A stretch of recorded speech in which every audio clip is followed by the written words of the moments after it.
Hi, everybody. It's JJ Conway. I hope you can hear and see me okay. This is the first time that I'm using StreamYard to record something that will broadcast later. The problem for me is that I'm in the airport. I landed, but the traffic hasn't gone down. And so I'm worried that I won't be able to make it to my home studio in time to teach the class. And I thought, well, maybe I can stop at Wingstop. And then I remembered the Wingstops out here don't have Wi-Fi. And I couldn't think of anywhere else I really wanted to stop. You know what I mean? Because if I stop somewhere, I'm probably going to eat there. And we're trying to do better. We're trying to do better, y'all. So, so here we are. I'm excited about today's lesson. And I just want to give a couple of disclaimers. I will be, since I don't have my physical book with me, I will be going back and forth with the electronic version. And in the electronic version, with the electronic version, it's going to look like I'm not looking at everybody, most likely. I'm trying to line it up so that it will, but you never know how that's going to work. Okay. So let's see. I'm sorry. I hate to have dead time. Hopefully StreamYard will let me cut this part out. But if it doesn't, it's okay. It's been a wonderful time. I'm coming off of a SpeakerCon. It was a wonderful, wonderful event. And, Dr. Cheryl Wood puts on a fabulous year. And I enjoy speaking at her event. I enjoy participating. Sometimes I volunteer to help at the events. And, it's always a blessing in whatever capacity that I'm able to serve in. And so I'm just excited to be here. And I'm excited about today's topic. So let me do some announcements really quick. Wait a second. Why is my screen going wonky? Oh, I hope y'all can still hear me and see me. Okay. All right. I think I'm going to start over just in case StreamYard lets me chop off this initial playing around. Let me restart. Hey, everybody, it's JJ Conway. While we're waiting for everybody to get on the line, I've got a few announcements. Clearly, I'm not in my home studio. I landed in Dallas with enough time to drive home, but for some reason today, the traffic said it was going to take extra long. So I don't think I'm going to have enough time to make it to my home studio. And I don't, unfortunately, because I live in such a rural area, I don't know any places between here and there that have Wi-Fi where I could just stop and record for you guys. So I'm hoping that this recording comes out okay. I'm hoping that the headphones and the mic here help limit some of the sound from the airport. And I'm hoping that you will still get full benefit out of the class today. All right. So let me just make sure I'm just making sure it's on the headsets instead of the camera. I do have a few announcements. One, the Women Building Wealth Together conference is happening next week. This is like the most horrible thing for a speaker and a conference planner. It's like we're going along, and someone's like, "Hey, I didn't get an invitation to speak at your conference this month." Y'all, with everything going on, the deaths in the family, the car accident, the son's senior year, I totally forgot about my own conference. Now, I didn't totally forget about my own conference. Let me not say it that way, okay? Because that's not really quite true. Because I've been planning for next year. Next year is our 10th annual Building Wealth Together conference. It's also our 10th anniversary, and we're looking at going to a resort in Jamaica. And so we were originally thinking about a cruise, but one of my friends just came back from Jamaica, and I was like, let's do that. I always wanted to renew my vows on the beach, and it would be fun to do that for our 10th anniversary that aligns with our 10th annual conference. So I'm super excited about that. But in the hustle and bustle of life, I don't know. I guess I just didn't care about the night. I don't know. Y'all, this year has been going by so fast. This senior year, like I feel like it was just yesterday, the first day of school. And this weekend is senior night. So now I'm like, oh my goodness. Life is just flying by. And it's all good. I'm here for it. But I tell you what, one of the things that they asked me at the conference, we were doing a sister circle, and one of the questions was, what is your favorite thing about, what are you most excited about in this season of life? And I was like, this season of life being over. So speakers, to the conference, you are going to get an invitation. I haven't done this in years because we've always done a world-class production. We've had Shay Brown's team for the last 3 or 4 years now come in and professionally produce and edit the whole thing. And since I did not get my act together in time, what we're going to do, y'all, what we're going to do is we are just going to go back to old school. I'm going to have people book on the calendar and show up on the StreamYard, and it's going to be good, okay? It's going to be a good conference. We're going to have some pre-recorded teaching. We're going to have some live teaching. We're going to use some of our best ofs, and we're going to bring some of those speakers back with their best presentations that they had in the past. It's going to be good. It won't be our normal big blowout, and we will not be in person, but next year you can put on the calendar between sometime during Christmas and New Year's week. I know. We don't like to do things during the holidays because we're busy doing things for our family during the holidays. But you know what I always say about a business? You should build your business around your life and around your family. And they say, well, what's the best time to hold your mastermind? It's the time that you will show up. What's the best time to do this and do that? It's the time that you will show up. And so we're going to show up someplace on some beach somewhere for our 10th anniversary and our 10th annual Building Wealth Together conference next year. And I hope that you'll be there with us. It'll be sometime during that break because my husband is an educator and he's a good one too, y'all. I'm not going to ask him to take time off work for a week to go on one of my conferences. All right. So we're going to do that. We'll probably do a black and gold conference next year, but the 10th annual is going to be a big blowout. All right. And so some of my speaker friends, you're going to get invitations to come and speak. If you've spoken at the Building Wealth Together conference in the past, you're going to get an invitation to come back for our 10th anniversary, and you're going to get your coverage at the resort paid for. So I'm excited about that, y'all. But anyway, let's get off let's not look too far into the future. Let's make up for the fact that I forgot you can't have a 10th without a 9th. So we're going to have a 9th. So it's the same dates, November 8th through 10th. It's going to be Wednesday through Friday. How long we broadcast each day is going to depend on how many speakers are able to jump in at such a short notice. But I promise you it's going to be great. It's going to be wonderful. It's going to be uplifting, encouraging. It's going to let you know that you can build wealth. All right.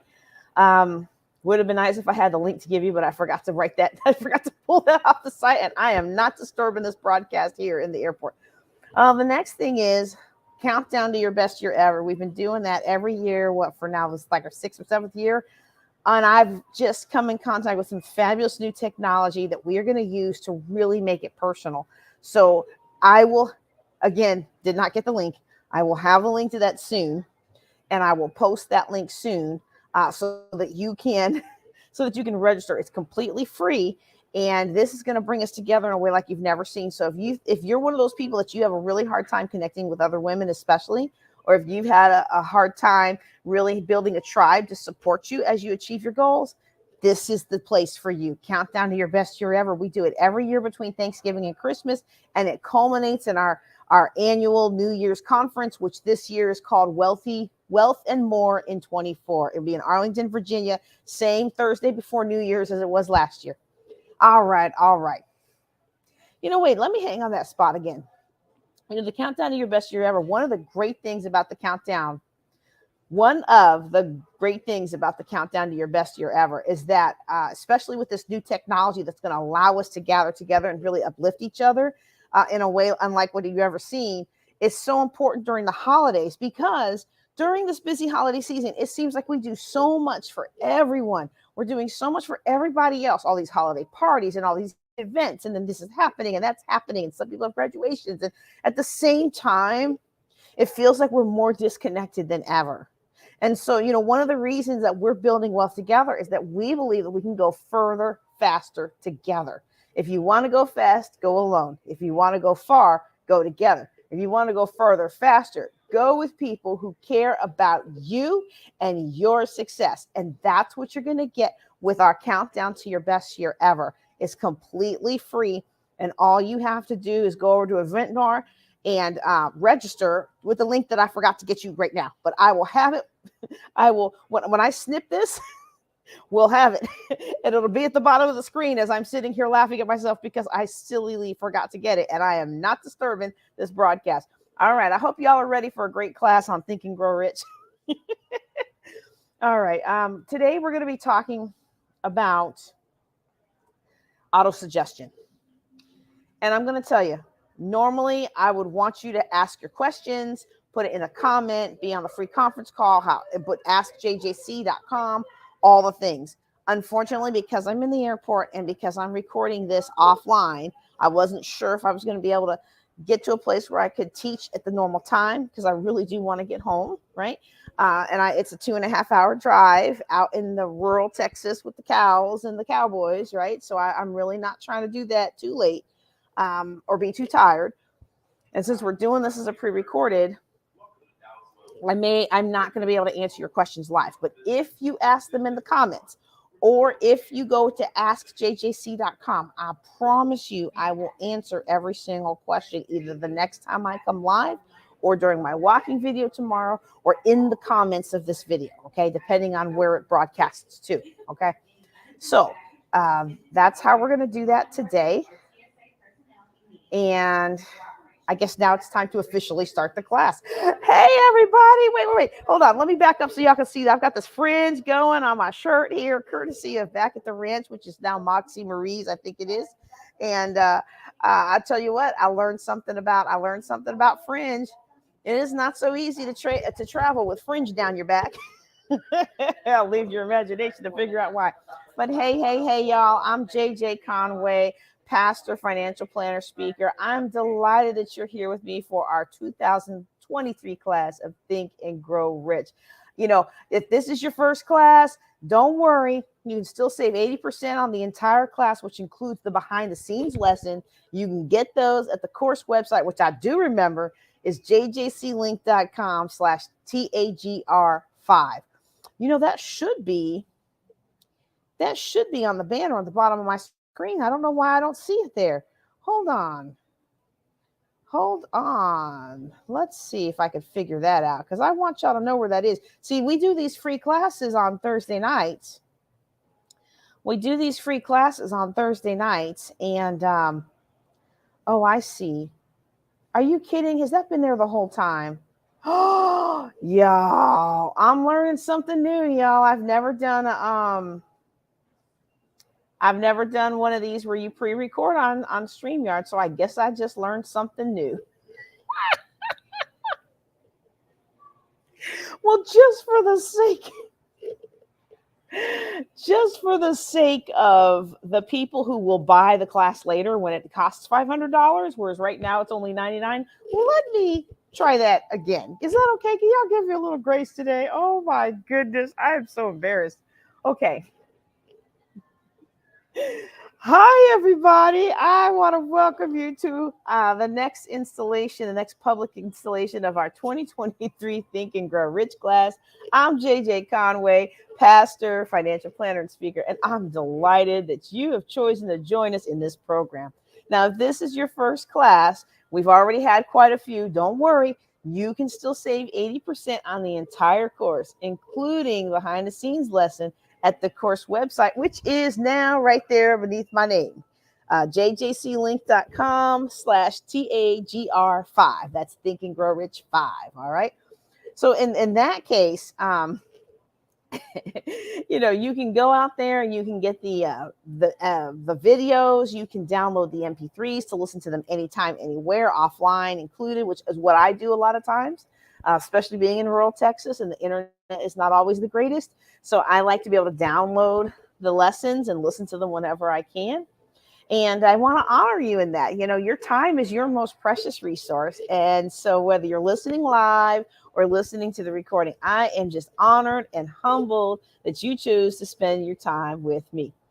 In fact, if you've been doing Think and Grow Rich, and even with the once a week versions, you might be feeling like, oh my goodness, this is a lot of stuff for me to process. This is bringing up a lot of emotions. I'm not going to be able to listen to it all. There's so much for me to work through. That's okay. Just take it one day at a time. Okay. One really cool thing about this content is you'll be able to go back 6 months from now and it'll still be there. Even if you're able to listen to it now, I wholeheartedly encourage you to go back and listen to these lessons in 6 months. You will see how far you've come on your journey, because I promise you, it will sound completely different 6 months from now. And 6 months from now, you'll be at a higher level of awareness. All right. And you can access the portal for the rest of your life. So the program is yours to keep. Now, if you're on the free 99 plan and you're only watching this on Thursday nights or the recordings for the next couple of days after that, those recordings will go dark. Some of them have already started to go dark. Okay. But if you get the lifetime class, you can download the MP3s. You can listen to it for life. And that includes the bonus videos. In fact, did y'all see that bonus video? For those of you who are in the portal, did y'all see that bonus video where Paul Martinelli interviews one of my mentors, John Maxwell? I mean, it's totally great. You got to check it out. Okay, so if you haven't done so already, go check it out. It just got into the portal today. Okay, so tonight or this weekend, I'm going to upload one with Nick Vujicic, the motivational speaker who has no arms and legs. Okay, so I mean, there's other things that I'm going to upload as well. Fantastic, fantastic content. If you're not seeing the new content, let me know, because somebody told me they were having trouble seeing the new content. And so let me know if you're able to see everything. This is a new platform. That's why those of you who got it on the ground floor got such a huge discount. All right. All right. Let's get into tonight's lesson. So this is actually going to be one of the hardest lessons for me to lead you through. Surprisingly, it's not the chapter on sex. Like, I'm okay talking about sex, even in a mixed crowd. Now, the guys may not be okay, but I'm okay. But autosuggestion, ooh, y'all, that's really squishy ground for a holiness man or woman of God who, considers yourself saved, sanctified, and filled with the Holy Ghost. I mean, there's a lot to unpack there. And so as I was preparing this lesson, normally I do this lesson as a closed door session. But the more I got into it, the more I realized just how important it is for everybody. So if you are in the class and you did notice in your portal that we went out of order, we're already on specialized knowledge in the portal, but this chapter comes before that because I really feel like this is the time that somebody needs to hear what we're talking about in autosuggestion. Okay, so let's go ahead and turn to the book. And again, for those of you who may not know, I'm in the airport, and so I'm going to be using my electronic copy of the book, and so I may not always be able to engage very well with the camera. Okay, but let's go to line 36. Okay, line 36. He says, look at the 6 steps described in chapter 2. Okay, so where did I go? Look at the 6 steps designed in chapter 2 and read them again very carefully before you proceed further. Okay, it probably would have behooved me to go to chapter 2 and have that pulled up. We're going to pull that up. Like if I was in church, I'd say, somebody read this for me. Okay, this is the 6 steps. Wait, no, that's faith. That's chapter 3. That's the other 6 steps in faith too. That's about how to increase your confidence. That is amazing. Now, if you didn't get that, you need to definitely get in the portal. If your confidence suffers sometimes, like that you have what it takes, but in the moment under pressure, and you feel like you just can't move forward, then you definitely need that lesson on how to increase your confidence through faith. All right, 6 steps of chapter 2. First, be definite as to the amount of what you want. You can't just say, I want plenty of money. You can't just say, I want more money. You would be amazed at how many people come to me and say, I just want to have more money. And I'll be like, okay, here's $1. Now you have more money. Mission accomplished. My work here is done. That'll be $1,000, please. Right? You got to be very specific about what it is that you desire. You got to be definite as to the amount. To determine exactly what you intend to give in return for the money that you want. There is no reality that says something for nothing. There's always an ask and always a give. Even when something seems to be free, it's not always free. Third, establish a definite date by which you intend to possess the money you desire. Fourth, create a definite plan for carrying out your desire and begin at once, whether you're ready or not, to put the plan into action. 5, write out a clear, concise statement of the amount of money you intend to acquire. Name the time limit, state what you intend to give, and describe clearly the plan through which you intend to accumulate it. So you're writing it down. 1, 2, 3, 4 is creating the plan. Number 5 is writing the plan. And number 6, y'all, you've heard me say this a couple times, even outside of the context of this class, so this should not be a surprise to you. Read the written statement out loud twice a day, once before retiring at night and once after arising in the morning.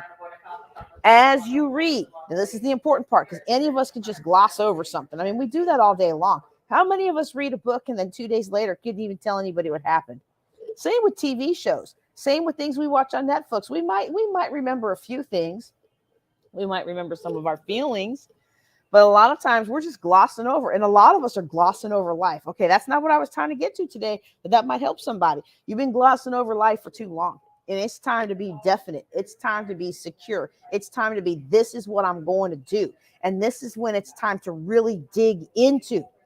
So maybe your relationships aren't what you really want. Well, this is the time to really dig into developing relationships. And that doesn't mean that they're all going to blossom into beautiful friendships, but they'll never blossom into beautiful friendships if all you do is run through the field every so often. Okay, we've got to dig deeper. So number 6 is read your written statement out loud twice daily, once when you wake up, once when you go to bed. And as you read, see and feel and believe yourself already in possession of the money. That is the key strategy that unlocks all of the other steps. Because a lot of times we think about what we want and we make the vision board and we even go to conferences where we talk with other people about how we're going to do it. But really deep down inside, we don't believe it. And what you're going to learn today is what you can do about not believing it. And what you do about not believing it isn't with the conscious mind. Okay. Oh, I just realized I need something to write on so that I can go through the stick man with y'all. Okay. So this is going to be a little embarrassing. But hey, I'm sitting in a dirty red chair in the airport. Actually, I kind of like these little heart chairs. So I guess it's all right. I need to go get me one. All right, let me switch back to me from the book so I can see me and make sure I put everything back the way it needs to be. Okay. All right, because we're going to talk about some really good stuff today. Okay. But it's important that we see and feel. So as you're reading it, don't just read it. It's just not get done with it. Like really read it, really see it, really feel it, really experience what it's going to be like to have what you want to have out of life. What you have, what it is that you feel like the Lord is calling you to have out of life. Okay. So now you see, we're supposed to write the goal down. We're supposed to read it out loud twice a day and feel ourselves already in possession of this through imagination. And here's the thing. By doing this, what we're really doing, we are communicating the object of our desire directly to our subconscious mind in a spirit of absolute faith. Okay. And so if we look at the next page, he says, plain, unemotional words do not influence the subconscious mind. You will get no appreciable results until you learn to reach your subconscious mind with thoughts or spoken words which have been well emotionalized with belief. What? Yes. So that's why it's so important for us to really see it. That's why in Introduction to Preaching, for those of you who are members of my home church, Church of the Living God International, we learn that the most effective sermons are those that celebrate at the end of the sermon. Now, in your church, you might call it hooping, you might call it hollering, right? The preacher is mixing emotion with the words and thereby affecting change in the hearer. Okay? And so it's because the emotion mixes with words and it affects change in the subconscious of those who willingly receive it. Okay. So now if you look at page 83, I think it is. Now I noticed that my print book actually has different page numbering than my online book. So I think when I prepared this, it was for the print version. It might be 81 in the online version, but all the numbers are the same. The line numbers are the same, but somehow when it went into Amazon, it came out with a different numbering on the page. It's like 2 or 3 pages off. Okay. But if you have the portal, you've got a free electronic version there. And if you don't, you can find it on Amazon. Okay. It's got me on the cover. Make sure you get the one with me on the cover because that's the one that's going to have the lines for you. Okay. If you want to follow along. Now, if you want to get the portal, you can still do that at the link beneath my name here, jjclink.com/TAGR5. You'll save $400 if you do it before we end the class. All right. But for now, let me just go ahead and go back to the book, and I'm gonna scroll down because there's another one I want to bring up. Let's see. Yes. He says on line 81. So actually, I've moved to 85 on my electronic copy. You're now reading the chapter which represents the keystone to the arch of this philosophy. Okay. So if you know, like especially in PA, you always have the keystone bridges, and they call it I don't know if they still do, but when I was a kid, they called it the Keystone State. The keystone is the one that if you've got the arc or arch or however you pronounce it, the keystone is the one in the middle that holds the others in place, right? The instructions, he says in line 182, the instructions contained in this chapter must be understood and applied with persistence if you're going to succeed in transmuting desire into money. So, 7.5 pages, shortest chapter in the book, and he's saying this is the keystone of the arch of the philosophy, okay? And so I think it's really worth paying attention to this chapter. And, because it's so short, it's easy to do that. I read it a couple times, and he recommends you read it a great deal. Now, look, let's remember when this book was written, and let's remember who the book was written to. There's going to be some things in here that is not going to really jive with today's culture. Like, I don't think Think and Grow Rich aged well, right? But this idea of autosuggestion intrigued me because it's basically saying this is how I can reprogram my mind. At the same time, y'all, it also scared me because in today's world, when people say autosuggestion, what they really mean is hypnosis. I'm going to swing the little watch in front of you. You're going to go into a trance, and then I'm going to tell you to walk around and talk like a chicken. It's a little squishy and uncomfortable for God's servants, right? And so at the same time, though, when I started to dig into this chapter, I saw so many similarities in what this chapter was saying and what we tell new converts and even those who are established in the ministry to do. So I'm going to explain more about that later. But just for now, I want you to hang with me for just a little bit, okay? And we'll get to answering those kinds of spiritual questions. The thing is, we are not able to just get rid of our old programming. You don't just think it away. You don't just decide and poof, that energy is gone. It doesn't work that way. That's energy, so it doesn't go away. Energy can't be destroyed. Now, unless the Lord takes it away, we're always going to have this voice of self-judgment. We're always going to be susceptible to this voice of negativity, this voice that reminds us of all our failures. The energy doesn't go away. It has to be changed. It has to be transmuted. Now, it can be taken away. And I like to think that most of our fears and most of our concerns and most of our doubts were nailed to the cross. But guess what? Most of us don't allow that to be true for us. We say it, we sing it, we believe it, we pray it over other people, but we don't believe it for our own lives. Ooh, that's a whole nother discussion, y'all. All right, there's a writer named Hoffer who wrote that no matter what our achievements may be, we think well of ourselves only in rare moments. And that we need other people to convince us that we're not as bad as we think we are. That's kind of a running thing that hinders a lot of entrepreneurs, hinders a lot of people in the ministry, hinders a lot of people here and there. And the worst part about it is people corroborate that.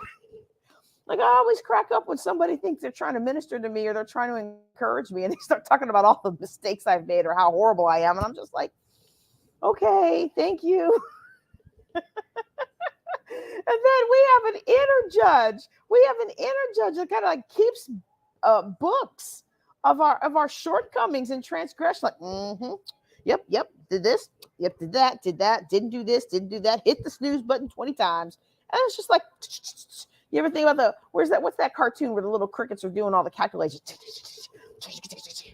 You just hear the little, and honestly, I went down that path myself, y'all. And every once in a while, I find myself heading back that way again. But until the Lord filled my heart with his love for real, no matter what I did, I was never good enough to quiet that inner voice.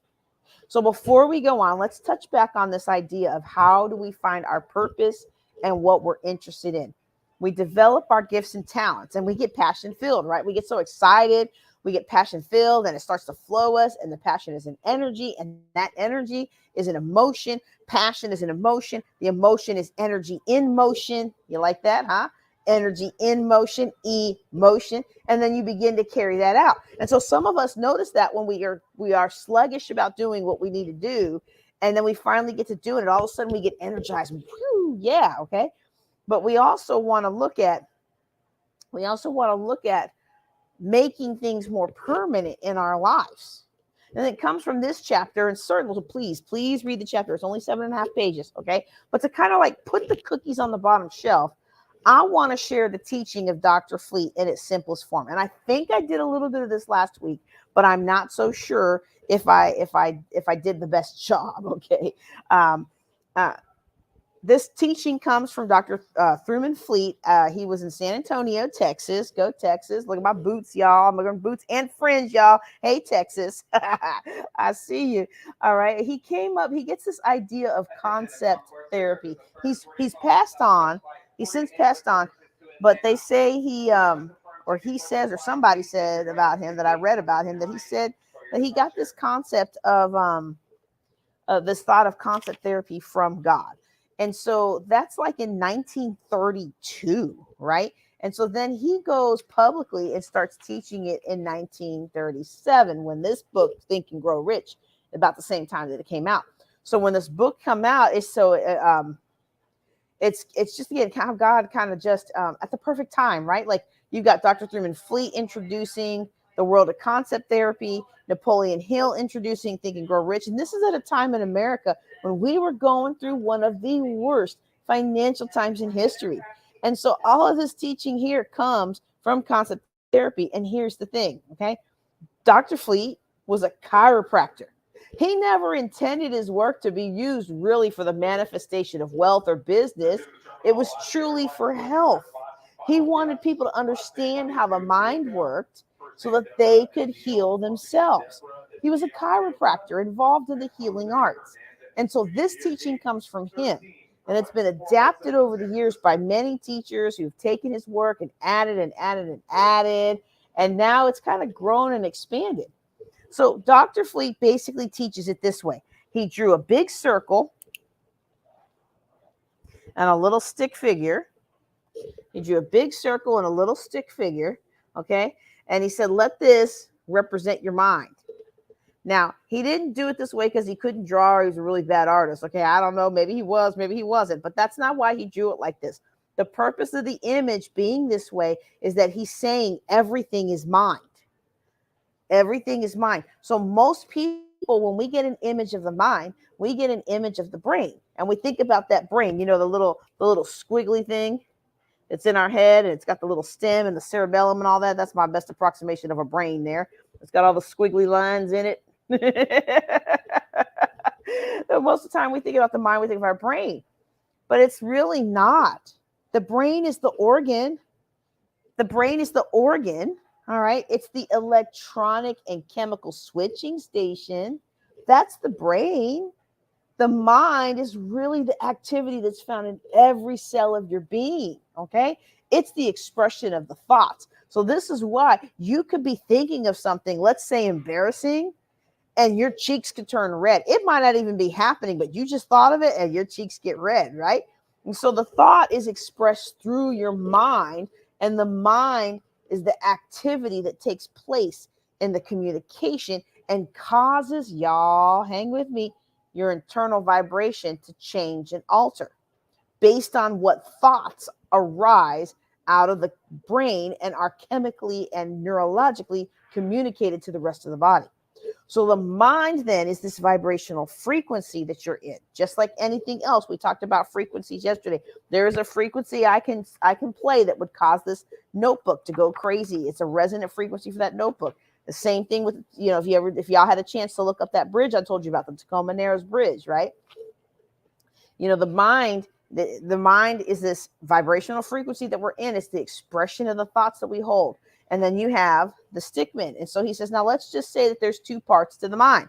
Okay, now look, I know some of you are going to be like, hey, this could be a lot more complicated than the way you're talking about it, but I'm really a put the cookies on the bottom shelf kind of gal, okay? And so there's many different parts to the mind, all right? He's saying, look, let's just say that there's two parts. For the purposes of what we need to do here, let's say that there's top part is going to be our conscious mind, and our bottom part is going to be our non-conscious mind. OUS. Let's hope I can spell in public, right? Our non-conscious mind, okay?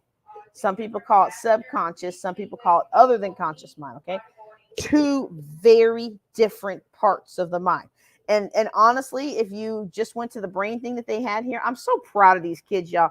My son's GT, gifted in talent, whatever, smart kid class, the smart kid class, they did a whole thing on brains. And my son was like labeling different parts of the brains. I'm like, he's 7 years old. And he's like, yeah, this one controls this and this one controls that. Those are all these different parts, and they don't necessarily group together with a line. But can we just agree that there's some parts in the brain that are conscious, we're thinking about them, and then there's some parts of the brain that are non-conscious, we're not in control of those, okay? Like your fight and flight, if something goes boom and you jump, that's not something that's in your control. Okay. Now you can learn to build a kind of stamina, but that takes pre-programming, and we're going to talk about that later. Not necessarily learning how to not jump with a boom, but how to reprogram. The conscious mind, and you'll notice a lot of time when I talk about it, I'll do like this for conscious mind, and I'll do like this for subconscious or non-conscious mind, because that's kind of like the division on the stick man, right? But our thinking mind is our thinking, and our conscious mind, we can think. Now, y'all, just because we can think doesn't mean that we do think. And again, I'm not saying that to be coy. I say that because what most people call thinking is really mental activity. What most people are really doing is they're thinking yesterday's thoughts. They're overhearing other people's opinions and just regurgitating them. That's not really thinking. When I'm talking about thinking, we're talking about creative thought, thinking. Being able to think beyond your current circumstances and conditions into something new, creative thought. In your conscious mind, you can think. It's where your awareness lies, and your subconscious mind, really, it's your feeling mind. Your feeling mind, your emotional mind. And in your subconscious mind, this is where your self-image is.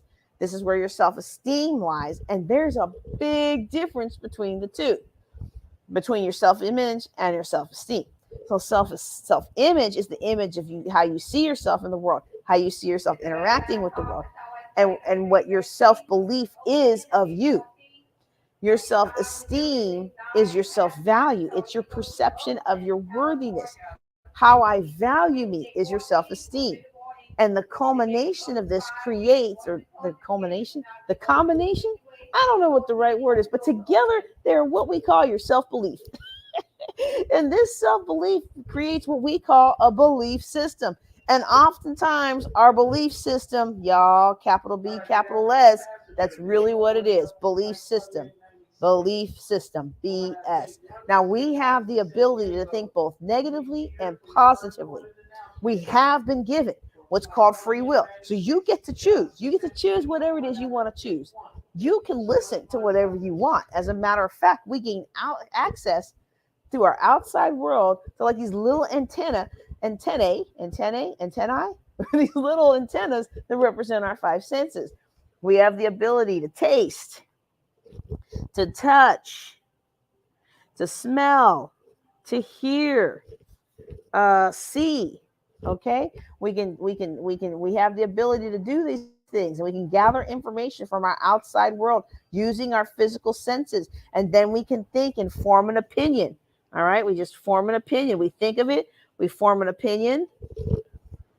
Okay, but oftentimes when we form an opinion and we begin to think about something, if that thought is not in harmony with what our belief system is, then what we will do is we will reject the idea. We'll talk ourselves out of it like that quick. Now, I did a lot of discussion of this. I even drew it out with different kinds of thoughts that might be in your subconscious and conscious last week. So if this is new content to you, make sure you go back out and listen to that recording before it goes dark. And what we normally do is we look out there at our results that we've created, and we say, well, Well, here, let's say the person's thinking like I was about having, and I drew this out, I think last time, somebody's thinking about having $1 million. Okay. But they're thinking about having $1 million. So this is 1 million. All right. They're thinking up here at this 1 million frequency. Okay. But the results are they're only producing 20,000 a year in their business. Okay. They're only down here at 20K. Now, that might be good compared to where they were. I remember a time in my life where 20K a year in my business was fantastic, y'all. All right. The person might have the thought of $1 million, but they'll look around at their outside world and come to the logical, very logical. Ooh, it's insidious how logical it is. The very logical belief system that they will never be able to do that. And therefore, they reject the idea that quick. Most people's ideas and full potential are dead on arrival. They never even get a chance to have life burst into them. And so it's important for us to understand that any idea that we have in our conscious mind, we can impregnate that idea into our subconscious mind over and over and over and over again through the process of repetition. And that is what he's teaching in this chapter, autosuggestion. So while hypnosis is a form of autosuggestion, please don't let that scare you from reading the chapter and implementing these techniques in your life, okay? The important thing for us to understand is that your subconscious mind has no ability to reject ideas. That's how this whole process of autosuggestion works. So see, up here, when you have the idea for $1 million, you can begin to reason. You can think about all the reasons why it won't work. And you can begin to reason why it could work. But most of the time, what do? We think of all the reasons why it won't work. You could have this $1 million idea, and then you can go out and see and hear and taste and touch and experience and meet people to gather new ideas and new belief systems about these ideas. And you can work with this idea in your conscious mind. But once this idea reaches your subconscious mind, oh, now that's it. It becomes fixed in your subconscious mind, and it has no idea, no ability to reject the idea. As a matter of fact, your subconscious mind believes just about anything that's impregnated into it. It believes it is the gospel truth. It truly is your capital B, capital S belief system. So now if you think about this, all right? Remember, before about age 12 or so, think about a time in your life when you didn't have conscious awareness. You didn't have the ability to reason. And so when you were brought onto the scene and mom and dad created you and here you are, you come on the scene, you're just a little cute little bugger and you have no conscious awareness. You have no ability to think for yourself, no ability to reason whether this idea is right or that one's wrong. All the thoughts, all the ideas, all the images you're exposed to go right into your subconscious mind and you accept them. This is why a 5-year-old believes in Santa Claus. You can tell a 5-year-old that there's a big, fat, jolly elf who lives at the North Pole, has flying reindeers and a bunch of elves that make toys for all the good boys and girls, and he flies all over the world in one night, and they believe it. And they accept it. And they also believe that there's an Easter bunny. Many children believe there's an Easter bunny. I grew up believing once we moved to Germany that if I put a boot outside my door, I'd wake up December 6th and Kris Kringle will have filled it with candy and toys. And if he didn't, we'd go around the house looking for our gift. And that first year that we moved to Germany, someone clued in my parents about it. We got some candy, maybe even the second year too. I don't remember for how long, but I'll never forget the year that candy did not come in my boot. And when I woke up on December 6th, that boot was empty. So we go downstairs, look behind the couch, looking here, looking there, maybe behind the curtains, maybe it's in the kitchen, looking at the table.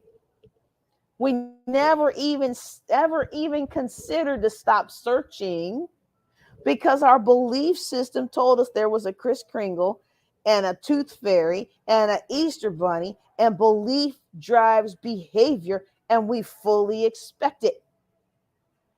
And then we're almost devastated, aren't we? When we begin to gain personal responsibility for what we think and our ability to reason and our ability to gain conscious awareness. And all of a sudden we realize, there's no Santa.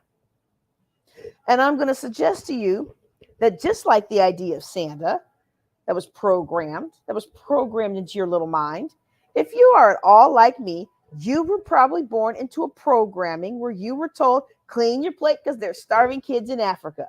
You were probably told you can't have that because we just don't have the money. You were told money doesn't grow on trees.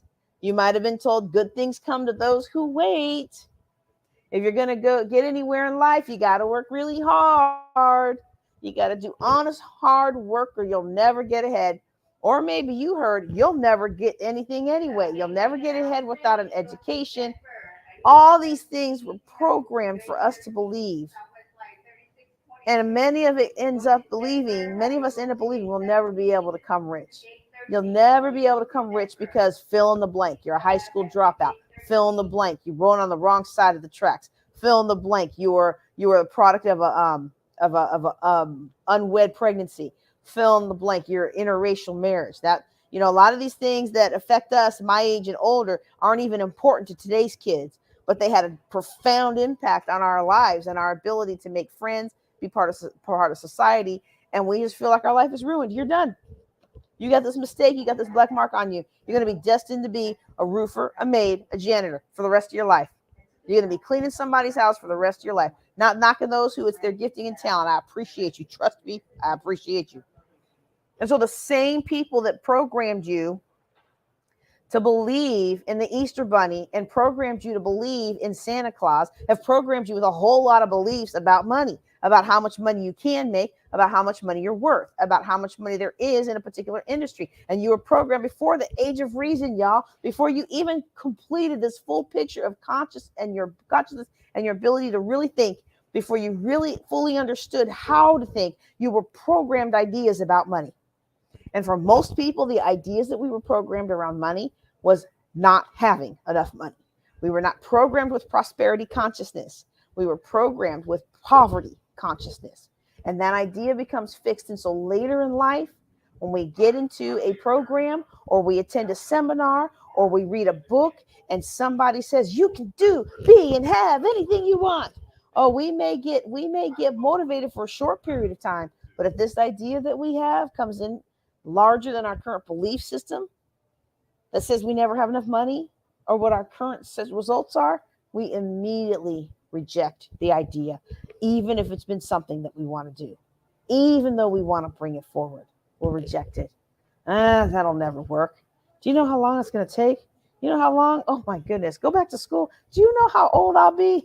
I always think that's hilarious because it's like, okay, well, you're going to be the same old whether you do it or not, right? Like, come on. All right. So I have so much more I want to say about this chapter on autosuggestion, but as you all can tell, for those of you just joining me, I am recording this from the airport. It's going to be a pre-recorded rather than a live broadcast. So if I'm not responding to your comments, that's why. And my computer is telling me I'm about out of battery. So what I'm going to do, if y'all will please just give me some grace, I will try and come back and finish the rest of this chapter tomorrow. I'll try and finish the rest of this chapter tomorrow sometime during the day. If you're in the portal, you can get it. If you're not a member of the portal, what I'll do, this is what I'm going to do, because I can't guarantee when I'm going to be able to film this. It's senior weekend, y'all. Tomorrow is senior night, all right? But I'll at least make this lesson and the follow-on that I'm going to record. If I can't do it public, I'll at least make it a free preview. So any of you can get it, even when the lessons go dark, okay? That's my promise and commitment to you. That's all I have for you today. I know you want me to tell you what to do about this programming, and I'm like, I hate that I got that notice, but I'm just going to have enough time to wrap this up and then set the broadcast to go at our normal time. That's all I have for you is right now. Y'all take care and be blessed.